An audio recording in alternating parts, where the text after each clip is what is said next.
السلام علیکم ورحمۃ اللہ وبرکاتہ۔ محترم عزیزوں اور دوستوں، والدین اور ماں باپ اپنے اولاد کے حق میں خیرخواہ ہوتے ہیں، ان کی بھلائی چاہتے ہیں، ان کی خیرخواہی کرتے ہیں، اور خصوصاً اولاد جب کہ نابالغ ہو، چھوٹے بچے ہوں، تو ایسی صورت میں تو پھر ماں باپ کو ان کی ہر ایک ضرورت اور ان کی باریک سے باریک چیز کا خیال رکھنا ہوتا ہے۔ ان کے کپڑوں سے لے کر باریک باریک استعمال کی چیزیں اور ان کے کھانے پینے کی چیزیں، تمام چیزوں کا خیال ماں باپ ہی کو رکھنا ہوتا ہے۔ تو یاد رکھیں کہ ماں باپ جب اپنی نابالغ اولاد کو، اپنے نابالغ بچوں کو کوئی چیز خرید کر دے، کوئی چیز کپڑے وغیرہ یا کوئی اور بھی چیز اگر ان کو خرید کر دیتے ہیں، تو اس کو دینے کی دو صورتیں ہیں۔ ایک تو یہ کہ ماں باپ نے کوئی چیز خریدی اور اس کو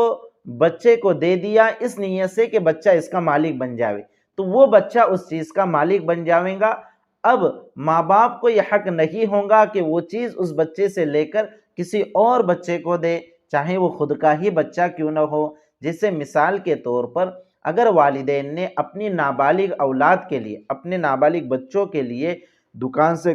کپڑے وغیرہ خریدے اور کپڑے وغیرہ خرید کر اپنے بچے کو اس نیت سے دیے کہ یہ بچہ اس کا مالک بن جاوے، تو اگر اس نیت سے دیے ہیں تو اب یہ کپڑے ماں باپ اس نابالغ بچے سے لے کر اپنے دوسرے بچوں کو بھی نہیں پہنا سکتے، اس لیے کہ جب بچہ اس چیز کا مالک بن گیا ہے تو اب اس کی اجازت کے بغیر وہ کپڑے اس سے نہیں لیے جا سکتے، اور اس کی اجازت یہ معتبر نہیں ہے، یعنی وہ نابالغ ہے، اگر وہ اجازت بھی دے دے کہ بھئی میرے کپڑے میرے بھائی کو پہنا دو، تب بھی اس کی اجازت معتبر نہیں ہے، اس لیے کہ وہ نابالغ ہے، وہ اسے اپنے نفع نقصان کا کوئی علم نہیں ہے۔ دوسری چیز یہ ہے کہ اگر ماں باپ یہ جو چیزیں ہیں، کپڑے وغیرہ یا دوسری کوئی چیز، اگر اس نیت سے دیتے ہیں کہ بھائی یہ بچہ جب تک چاہے اس کو استعمال کرے گا، اس کے بعد ہم اپنے دوسرے بچوں کو استعمال کے لیے دے دیں گے، جیسے کپڑے وغیرہ ہی کیوں نہ ہو، جیسے بچوں کے جو جسم ہوتا ہے وہ بڑھتا ہوا جسم ہوتا ہے، کبھی ہم بچے کو کپڑے لے کر دیتے ہیں، بچہ چند مہینے یا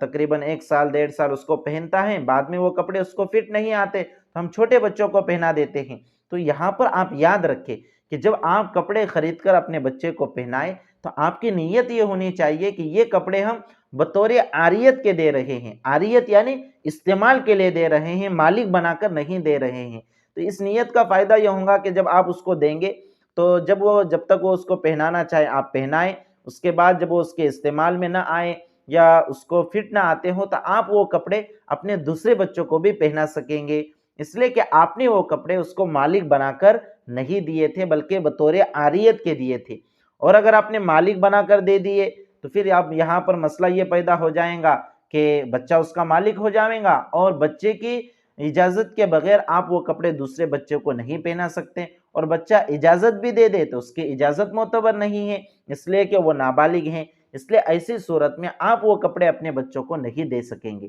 اس لیے آپ اس مسئلے کو اچھے سے سمجھے کہ کوئی بھی چیز ہو، چاہے کپڑے ہوں یا کوئی اور چیز ہو، آپ اپنے چھوٹے بچوں کو جب دے یا اس کے لیے خریدے تو یہ نیت ہونی چاہیے کہ یہ چیزیں ہم اس کے لیے بطور عاریت کے دے رہے ہیں، تاکہ ضرورت پڑنے پر وہی چیزیں ہم اپنے دوسرے بچوں کے لیے، دوسرے نابالغ بچوں کے لیے اس کو استعمال میں لا سکے۔ اور اگر آپ نے اس طرح سے نہیں کیا اور آپ نے مالک بنا کر دینے کی نیت کی تو دینے سے سامنے والا جو بچہ ہے وہ مالک تو بن جائے گا، لیکن پھر آپ اس کو اپنے دوسرے بیٹوں کے لیے استعمال، دوسرے بچوں کے لیے استعمال نہیں کر سکتے، اس لیے کہ وہ نابالغ ہے، اس کی اجازت معتبر نہیں ہے، اور آپ جو اس کے ذمہ دار ہیں تو آپ اس کے ذمہ دار اس کے خیر خواہی کے حق میں ہیں، یعنی آپ کا جو عمل ہے اس کے حق میں وہی عمل نافذ ہوگا جو اس کے حق میں بہتر ہوگا اور اس کے خیر خواہی میں ہوگا۔ اب اس کے کپڑے لے کر دوسرے بیٹے کو دے دینا یہ اس کے حق میں خیر خواہی بطور ظاہر کے نہیں ہو سکتی، کہ اس کا تو اس میں نقصان ہے کہ اس کی ایک چیز چلی جا رہی ہے، اس لیے آپ کو اس چیز کی اجازت شریعت مطہرہ نے نہیں دی ہے۔ تو اس مسئلے کا آپ خیال رکھیں، جب بھی آپ کوئی چیز خرید کر دے تو آپ عاریت کی نیت سے دے تاکہ آپ اس کو بعد میں دوسرے بچوں کے لیے بھی استعمال کر سکے۔ تو معمولی سی بات ہے، نیت کا فرق ہے، لیکن اس مسئلے کو آپ سمجھ لیں، ورنہ پھر کیا ہوگا، اس طرح سے اگر ہم کرتے ہیں تو پھر شریعت کے ایک عمل کی مخالفت لازم آئیں گی اور گناہ بھی ہوگا۔ اس لیے چھوٹا سا مسئلہ ہے، اس کو اچھے سے سمجھے اور اپنے دیگر دینی بھائی بہنوں کے ساتھ بھی اس کو شیئر کیجیے۔ السلام علیکم ورحمۃ اللہ وبرکاتہ۔